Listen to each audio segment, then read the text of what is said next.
اعوذ باللہ من الشیطان الرجیم بسم اللہ الرحمن الرحیم۔ ناظرین کرام السلام علیکم ورحمۃ اللہ وبرکاتہ۔ جیسا کہ مطہرات کی بحث ختم ہو چکی ہے، 12 مطہرات کی قسمیں آپ کے سامنے بیان کی جا چکی ہے۔ آج ہم ایک نئے مسائل کی طرف آگے بڑھیں گے جس کا نام ہے وسوسہ۔ دیکھیے، وسوسہ اور اس کا حکم یہ جاننا ہر انسان کے لیے ضروری ہے، کیونکہ وسوسہ ایک ایسی چیز ہے کہ کچھ افراد ایسے ہوتے ہیں کہ جن کے دل میں وسوسہ آ جاتا ہے۔ یعنی وسوسے سے مراد کیا ہے؟ یعنی شک آ جانا، شک کی بیماری جسے کہا جاتا ہے۔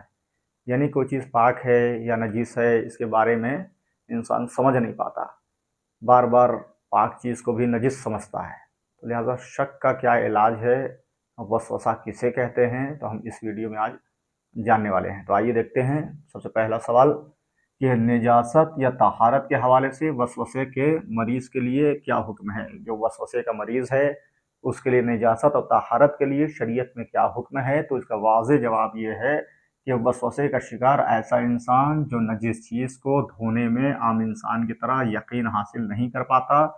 اگر عام انسان کی طرح نجس چیز کو پاک کرے تو کافی ہے۔ دیکھیے، وسوسے کا شکار وہ شخص ہے کہ جو عام انسان کی طرح سے کوئی بھی چیز کو پاک کرنے کے بعد یقین نہیں کر پاتا ہے۔ تو ایسے افراد کے لیے کہا گیا ہے کہ اگر عام انسان کی طرح نجیس چیز کو پاک کرے تو کافی ہے۔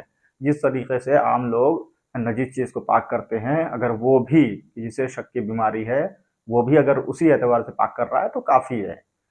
تو آگے دیکھیں کہ شریعت کی نظر میں طہارت اور نجاست کے معاملے میں حد سے زیادہ احتیاط ناپسندیدہ عمل ہے۔ شریعت کی نگاہ میں طہارت اور نجاست کے معاملے میں حد سے زیادہ تجاوز کرنا، یا حد سے زیادہ سوچنا، یا حد سے زیادہ تحقیق کرنا کہ وہ نجیس ہے کہ پاک ہے، اس کے بارے میں حد سے زیادہ بڑھ جانا یہ ناپسندیدہ عمل ہے۔ یعنی انسان کو نہیں چاہیے کہ وہ کسی چیز میں شک کرے، وہ یقین و اطمینان رکھے، وسوسے کا شکار نہ ہو۔ انسان خواہ وسوسے کا مریض ہو یا نہ ہو، اس کے لیے تحقیق کرنا یا دیکھنا بدن یا لباس نجس ہوا ہے یا نہیں، یا جانچنا یا گہرائی میں جانا ضروری نہیں۔ دیکھیے، وسوسے کا جو مریض ہے اس کو کوئی چیز کے بارے میں دیکھنا کہ یہ پاک ہے کہ نجس ہے، یہ لباس پاک ہے کہ نجس ہے، یا بدن پاک ہے کہ نجس ہے، اس کی نجاست اور طہارت کے بارے میں جستجو کرنا، دیکھنا، غور و فکر کرنا، یہاں تک کہ بتایا گیا ہے کہ جانچنا، گہرائی میں جانا، یہ سب ضروری نہیں ہے۔ تمام چیزیں پاک شمار ہوتی ہیں، یہ تمام کی تمام چیز پاک شمار ہوں گی، بس انسان اپنے دل میں ایک یقین بنا کے رکھے کہ یہ چیز پاک ہے تو وہ پاک مانی جاتی ہے۔ جب تک نجاست کا یقین نہ ہو اس وقت تک وہ چیز نجس نہیں ہوتی ہے۔ تو لہٰذا اس میں جانچنا، اس کی گہرائی میں جانا، زیادہ جستجو کرنا یہ صحیح نہیں رہتا ہے۔ تو یہ وسوسے کے شکار والے مریض ہوتے ہیں، تو ان کو چاہیے کہ اس چیز سے بچیں اور اس چیز کو پاک جانیں، پاک سمجھیں۔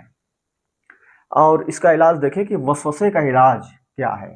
اب جس کو وسوسہ آ رہا ہے اس کا علاج کیا ہے؟ کہ دیکھیے، وسوسہ جو ہوتا ہے وہ شیطانی حرکتیں ہوتی ہیں کہ جو انسان کے دلوں میں وسوسہ پیدا کرتی ہیں۔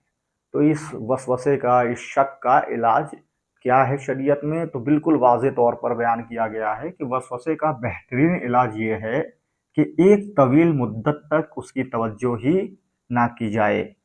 یعنی جس پہ وسوسہ وہ کر رہا ہے، جیسے وسوسے کا کوئی مریض ہے، مسلسل شک میں پڑا ہوا ہے، تو اس کا علاج یہ ہے کہ اس پر توجہ ہی نہ کرے۔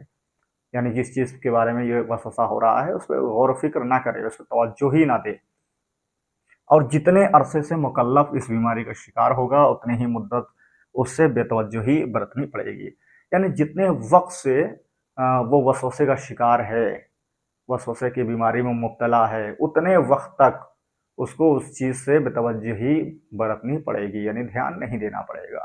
یعنی مثال کے طور پہ کوئی شخص ہے جو پورے سال وسوسے میں اس نے گزار دیا کہ یہ چیز پاک ہے کہ نجس ہے، میں نے وضو کیا ہے کہ نہیں کیا ہے، تمام چیزیں اس نے پوری سال جو ہے وسوسے میں گزار دیا ہے۔ تو اس کے لیے یہ ہے کہ وہ پورے 1 سال تک اس پہ توجہ نہ دے۔ اگر وہ نہیں دے رہا ہے تو وہ وسوسہ اس کے طرف سے ختم ہو جائے گا۔ تو یہ ایک بہترین علاج بتایا گیا ہے کہ